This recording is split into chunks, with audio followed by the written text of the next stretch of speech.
A paz do Senhor, meus irmãos, com alegria que eu me dirijo à Igreja do Deus vivo e com responsabilidade. Falar à noiva de Cristo é uma honra. Sinto não poder estar presente com a igreja, sinto saudade, sinto falta de estar na casa de Deus, mas temos que esperar até que tudo se resolva, né? Mas eu gostaria de compartilhar com a igreja uma palavra que Deus tem posto no meu coração já há alguns dias e vem de encontro com o tema para este ano, o ano da beneficência de Deus, onde Deus tem falado comigo do desejo de nos abençoar com o propósito de sermos bênçãos na vida de outras pessoas. Não sei o que está por acontecer, mas sei que Deus tem bênçãos para nós, para que possamos também estender as mãos aos necessitados e ajudá-los no momento oportuno.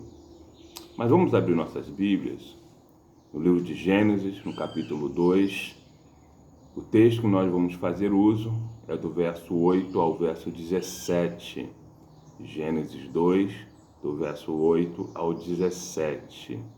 E diz então a palavra do Senhor. Amém? Acharam? E plantou o Senhor Deus um jardim no Éden, da banda do Oriente, e pôs ali o homem que tinha formado, e o Senhor Deus fez brotar da terra toda árvore agradável à vista e boa para a comida, e a árvore da vida no meio do jardim, e a árvore da ciência do bem e do mal. Vou repetir, porque é esta árvore que nos servirá de base para a nossa reflexão. A árvore da ciência do bem e do mal. Em algumas versões vem escrito a árvore do conhecimento. Ciência é conhecimento. Conhecimento do bem e do mal. Vamos continuar a leitura. Verso 10. E saía um rio do Éden para regar o jardim, e dali se dividia e se tornava em 4 braços. O nome do primeiro rio era Pison. Este é o que rodeia a terra de Havilá, onde há ouro, e o ouro desta terra é bom, e ali há o bidélio e a pedra sardônica. O nome do segundo rio é Gion. Este é o que rodeia toda a terra de Cuxi. E o nome do terceiro rio é Hidekel. Este é o que vai para a banda do oriente da Assíria.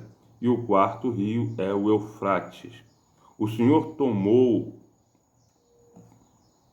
o Senhor Deus o homem e o pôs no jardim do Éden para o lavrar e o guardar. E ordenou o Senhor Deus o homem, dizendo: de toda a árvore do jardim comerás livremente, mas da árvore da ciência do bem e do mal, dela não comerás, porque no dia em que dela comeres, certamente morrerás. Vamos orar? Inclina a tua cabeça, mantenha a sua Bíblia aberta, mas inclina a tua cabeça e ore comigo. Vamos pedir ao Espírito Santo que fale aos nossos corações, porque necessitamos ouvir a voz de Deus. Oremos. Pai amado, Senhor de toda a glória, aqui estamos reunidos, Senhor, na tua presença, para prestarmos culto ao teu santo nome, te adorar na beleza da santidade. Mas agora lhe pedimos, fale conosco, Espírito Santo. Fale aos nossos corações, necessitamos ouvir a tua voz. É o que nós lhe pedimos e te agradecemos em nome de Jesus Cristo, o nosso Senhor e Salvador. Amém. Glória a Deus. A árvore da ciência do bem e do mal, ou a árvore do conhecimento do bem e do mal. Muitas vezes nós reputamos todas as mazelas do mundo por conta da desobediência de Adão em comer desse fruto proibido, o fruto da árvore do conhecimento do bem e do mal. E realmente, por conta da desobediência do homem, o homem então e a descendência de Adão e Eva passou a conhecer o mal, e não só a conhecer o mal, mas praticar o mal. Mas a árvore não era apenas somente do conhecimento do mal, era a árvore também do conhecimento do bem e do mal. Apesar de ser proibida por Deus, mas a árvore também fala do conhecimento do bem e do mal. No entanto, muitas vezes na igreja eu expliquei o meu ponto de vista, a minha interpretação sobre o livre-arbítrio. E o que é o livre-arbítrio?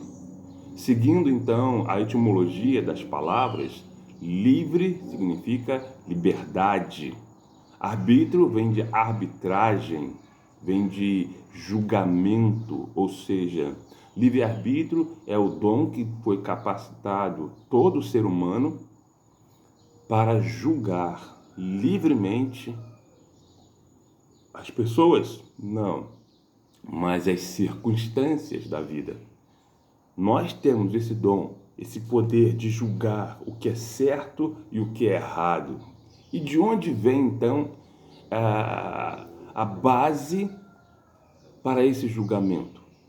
De onde vem então as diretrizes, as orientações que nós temos para discernir o que é certo e o que é errado? Do conhecimento do bem e do mal. Pelo homem, ou seja, por ter Adão desobedecido, nós, como descendentes de Adão, herdamos esse conhecimento do bem e do mal. E aí, por herdar esse conhecimento do bem e do mal, nós temos então discernimento para julgar o que é certo e o que é errado.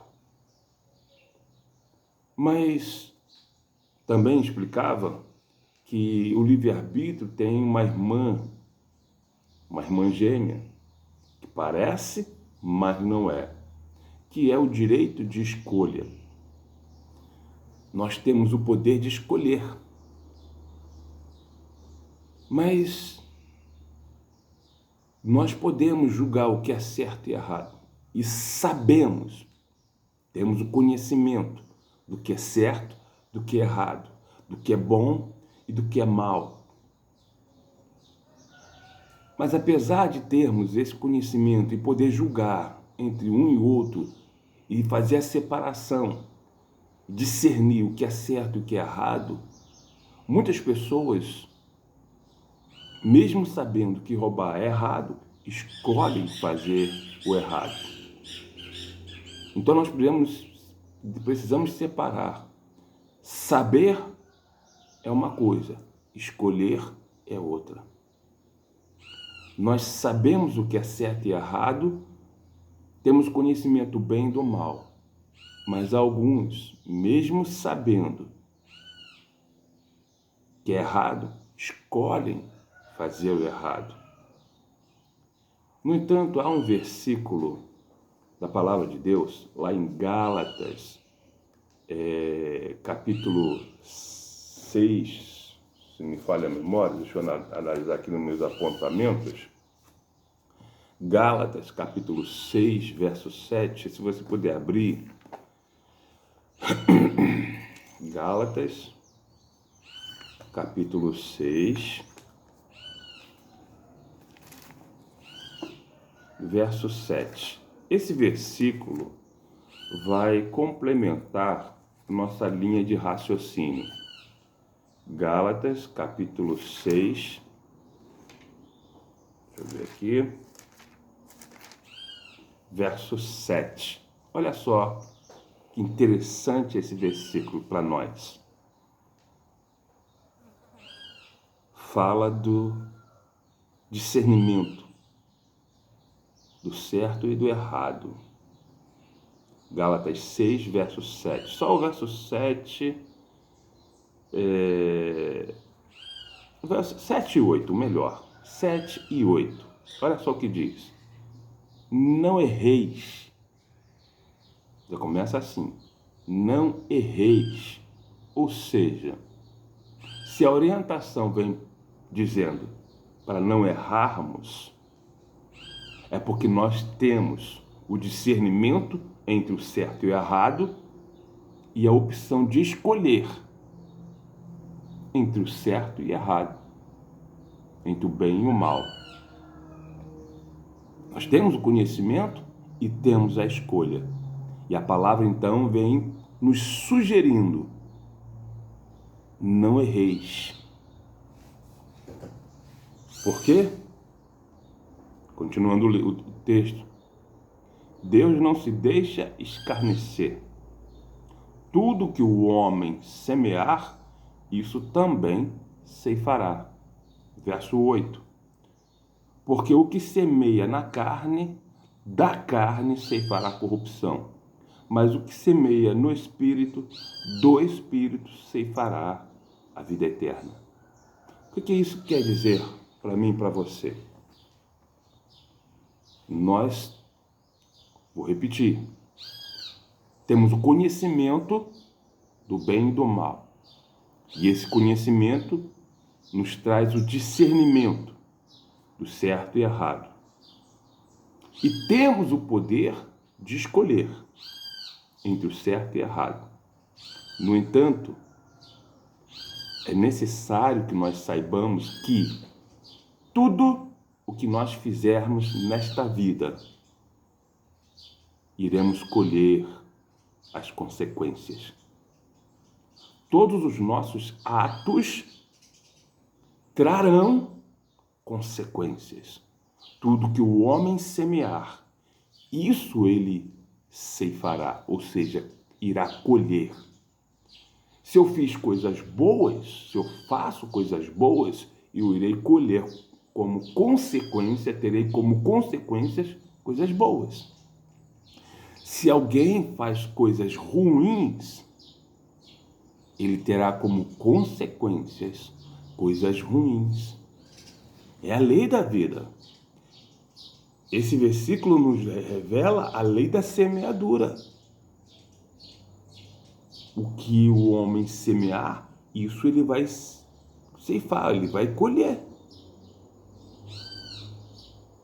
Cabe a nós, então, escolher coisas boas, fazer o que é bom e o que é correto, para que tenhamos como consequências coisas boas, coisas corretas. Então é necessário parar para pensar e discernir o que vamos fazer, o que vamos falar, para onde irmos. As nossas atitudes, tudo que nós fizermos, trará consequências. Pode ser que a consequência venha um mês, um ano, nós sabemos quando ela virá, mas é certo que ela virá. No entanto, a palavra de Deus nos aconselha, o próprio Deus nos aconselha a escolher o que é bom, a escolher o caminho correto, o caminho da justiça. E nós vamos encontrar várias passagens nos orientando a fazer a melhor escolha, a não pecar contra Deus, nem contra o próximo. Nós temos diversas orientações, praticamente toda a palavra de Deus vem no sentido de nos orientar a ter um caminho correto. E quando nós temos um caminho correto e fazemos o que é correto, e fazemos o que é bom, fazemos o que é bem, praticamos o bem, nós podemos ter a certeza que as consequências das nossas atitudes virão. Se eu semeio uma boa semente, a minha semente será boa. No entanto, quero aqui complementar que as consequências sempre serão maiores do que as atitudes. Trazendo a lei da semeadura novamente, basta nós percebermos que para nascer uma árvore, basta somente uma semente. Semeamos uma semente, desta única semente nasce uma árvore. Mas quantas sementes a árvore vai produzir?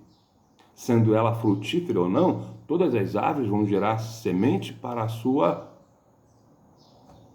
propagação da espécie, para a propagação da espécie. Todas as árvores vão gerar semente. E quantas sementes gera uma árvore em toda a sua vida? Muitas. Podemos dizer que até na casa dos milhares. Então toda a consequência será maior do que a atitude. E se eu fizer coisas boas, se nós fizermos coisas boas, podemos entender então que as consequências dos nossos atos de bondade trarão coisas boas em abundância para cada um de nós.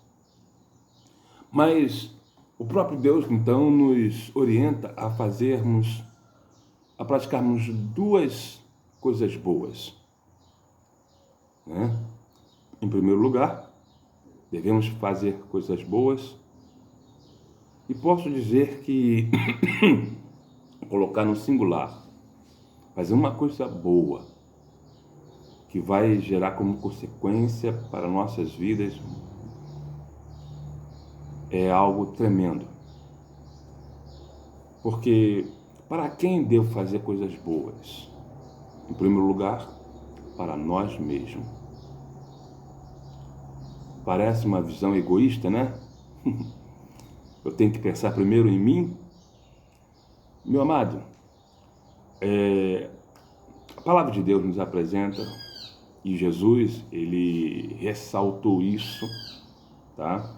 Os dois primeiros mandamentos. O primeiro mandamento é amar a Deus de todo o nosso coração, de toda a nossa alma, de toda a nossa força e de todo o nosso entendimento. Mas o segundo mandamento, que é semelhante ao primeiro, é amar ao próximo como a ti mesmo. Ou seja, eu devo amar o meu próximo como a mim mesmo. Tudo que eu quero de bom para mim, eu desejo também para o meu próximo. O amor que eu tenho que demonstrar para com o meu próximo tem que ser baseado no amor que eu tenho por mim mesmo. É o que nos ensina a palavra de Deus. Então eu tenho que também pensar em mim. E nesse quesito, agora, no que eu quero apresentar, eu tenho que pensar primeiro em mim. Como? Quais os benefícios que eu preciso para a minha vida para demonstrar amor próprio? E o primeiro benefício, eu posso dizer que é um dos maiores benefícios que podemos ter na vida, se chama Jesus Cristo. Sim, a presença de Deus na nossa vida é o maior e melhor benefício que eu possa querer para mim mesmo. O maior benefício que você pode ter para si mesmo é a presença de Deus. E eu quero ler um texto bíblico em que Deus nos faz essa proposta de amar a Deus para benefício próprio, para nosso benefício, para o nosso benefício. Então abra a sua Bíblia aí em Deuteronômio, lá no capítulo 30, Deus nos faz essa proposta. Deuteronômio, capítulo 30. Desculpa. Deuteronômio, capítulo 30. Eu quero ler do verso 15 ao 20. Olha só que coisa interessante para mim e para você. Deuteronômio, capítulo 30. Deuteronômio é o quinto livro da Bíblia, isso você já sabe. Capítulo 30, do verso 15 em diante. Amém? Achou aí? Desembainhou a espada e diz assim, verso 15: Veis aqui, hoje te tenho proposto a vida e o bem, a morte e o mal. Porquanto te ordeno hoje que ames o Senhor teu Deus, que andes nos seus caminhos e que guarde os seus mandamentos, os seus estatutos e os seus juízos, para que vivas, e te multipliques, e o Senhor teu Deus te abençoe na terra a qual passas a possuir. Porém, se o teu coração se desviar e não quiseres dar ouvido, e fores seduzidos para te inclinares a outros deuses e os servires, então eu te denuncio hoje, que certamente perecereis. Não prolongareis os dias na terra que vais passando o Jordão, para que, entrando nela, a possuas.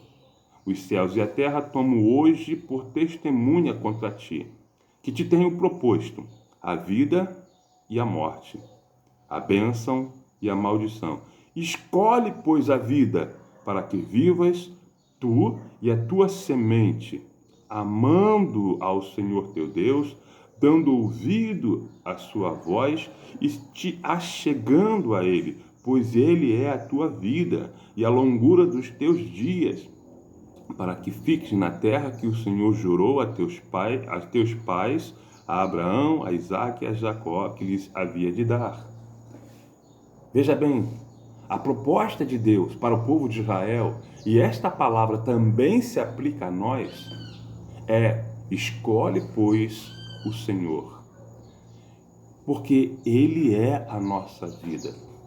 Escolhe, pois, a bênção, a vida e a bênção. Olha as opções: vida e bênção, morte e maldição, bem e mal.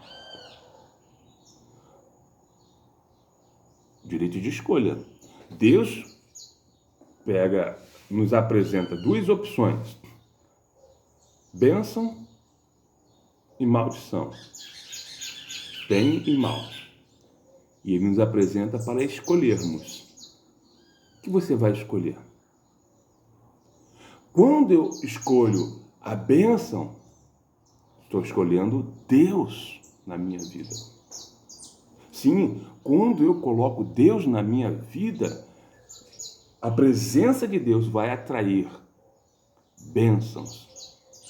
E eu quero ressaltar aqui, olha só, o que o Senhor nos orienta no verso 16, tá?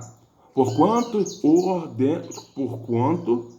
te ordeno hoje que ames ao Senhor teu Deus, ou seja, amar a Deus, colocando Deus em primeiro lugar na tua vida, né? E que andes nos seus caminhos e guarde os seus mandamentos, os seus estatutos, os seus juízos, para que vivas. Viver. E não é somente esta vida, porque seria algo redundante, mas eu já estou vivo. Para que Deus está me apresentando uma vida, se eu já estou vivo? Mas essa vida que Deus está apresentando para mim, para você, é a vida eterna. Algo que nós vamos ter no futuro. Mas a vida eterna não é para qualquer um, é para quem escolhe Deus e põe Deus em sua vida. E Deus nos promete mais: e te multipliques. Multiplicação. Para o povo de Israel, a multiplicação vinha em dois sentidos: a propagação, né? Ou seja, filhos para povoar a terra, mas também para multiplicar os seus bens. Nós não temos essa preocupação, claro. Alguns casam, teremos filhos, filhos são bênçãos, mas nós não temos o cuidado ou a preocupação de povoar a terra. Então essa multiplicação vem para nós de outra forma, de multiplicação de bens. E diz aqui também, e teu Deus te abençoe na terra a qual passas a possuir. Abençoar na terra. Da terra, o homem trabalhava na lavoura e na pecuária. Ou seja, abençoar a terra, era abençoar o trabalho da mão do homem. Hoje nós não trabalhamos na lavoura, não trabalhamos na pecuária, mas temos o nosso trabalho e Deus quer abençoar o fruto do nosso trabalho, quando nós colocamos Deus em nossa vida. E é o maior benefício que nós podemos fazer para nós é colocar Deus. Então é uma questão de escolha. Coloca Deus em primeiro lugar na tua vida e você vai ter como consequência muitas bênçãos. Porque Ele é o Deus abençoador, Ele é o Deus galardoador. E a segunda questão: por que devo escolher a bênção, o bem, para ser bênção na vida de outras pessoas? Eu escolho o bem para o meu benefício, e o meu benefício e o bem que eu escolho é Deus na minha vida. E o segundo eu escolho fazer o bem para ser bênção na vida de outras pessoas, para praticar o bem na vida de outras pessoas. Abra sua Bíblia, 2 Coríntios capítulo 9, verso 6. A partir do verso 6. Olha só a palavra que Deus traz para mim e para você. 2 Coríntios capítulo 9, a partir do verso 6. Eu escolho Deus na minha vida para abençoar, para ser abençoado. E agora que sou abençoado porque tenho Deus na minha vida, eu preciso abençoar outras pessoas. Escolher o bem é escolher Deus. E agora eu preciso praticar o bem porque tenho Deus. 2 Coríntios capítulo 9, a partir do verso 6 diz: E digo isto, que o que semeia pouco, pouco também ceifará. E o que semeia em abundância também ceifará. Cada um contribua segundo propôs no seu coração, não com tristeza ou por necessidade, porque Deus ama ao que dá com alegria. E Deus é poderoso para tornar abundante em vós toda graça, a fim de que, tendo sempre em tudo toda a suficiência, superabundeis em toda boa obra. Conforme está escrito: espalhou, deu aos pobres, a sua justiça permanece para sempre. Ora, preste atenção nesse versículo 10 que é o chave. Ora, aquele que dá semente ao que semeia e pão para comer, multiplicará a vossa sementeira e aumentará os frutos da vossa justiça, para que em tudo enriqueçais para toda a beneficência, a qual faz que por nós se deem graças a Deus. Porque a administração desse serviço não só supre a necessidade dos santos, mas também redunda em muitas graças que se dão a Deus. Quando nós abençoamos, a nossa bênção para outras pessoas vai redundar em graças que se darão a Deus. Quando nós abençoamos, as pessoas então já têm o costume, isso no coração, para dizer graças a Deus. Então Deus te abençoa, Deus quer te abençoar para que você seja bênção na vida de outras pessoas. Nós temos o conhecimento do bem, do mal também, mas nós podemos escolher e devemos escolher o bem. E quando nós escolhemos o bem, temos consequências. Lembra que foi dito? E as consequências sempre serão maiores do que a atitude.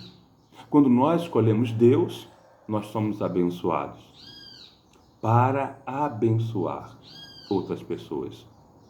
Nós vimos em Deuteronômio que quando nós escolhemos Deus para o nosso benefício, para o nosso bem, Deus nos abençoa. E agora, sendo abençoado por Deus, eu preciso também agora escolher fazer o bem na vida de outras pessoas. Esta é a lei de Deus. É a vontade de Deus. São os desígnios de Deus, para que por meio de nós possamos demonstrar o amor de Deus. E assim, na prática, pregar o Evangelho e mostrar que o Evangelho é as boas novas do amor de Deus. É o que nós lemos em João 3,16, Deus amou o mundo de tal maneira que deu o seu Filho unigênito para que todo aquele que nele crê não pereça, mas tenha vida eterna. Então Deus quer te abençoar, meu irmão. Deus quer te abençoar para que você seja bênção na vida de outras pessoas. Que Deus te abençoe, meu amado irmão, minha amada irmã, para que você seja bênção na vida de muitas pessoas. Porque como Ele prometeu, Ele aumentará a tua sementeira para que você possa semear. Quanto mais você semeia, mais Ele te abençoa. Então guarda essa palavra no teu coração, para que você possa fazer o bem, escolher fazer o bem, e aí você irá colher abundantemente coisas boas na tua vida. Amém? Que Deus te abençoe em nome de Jesus. Que o amor de Deus, a graça de nosso Senhor e Salvador Jesus Cristo e as doces consolações do Espírito Santo esteja sobre ti, meu irmão, sobre ti, minha irmã, sobre a tua família, hoje e sempre. Amém. Glória a Deus.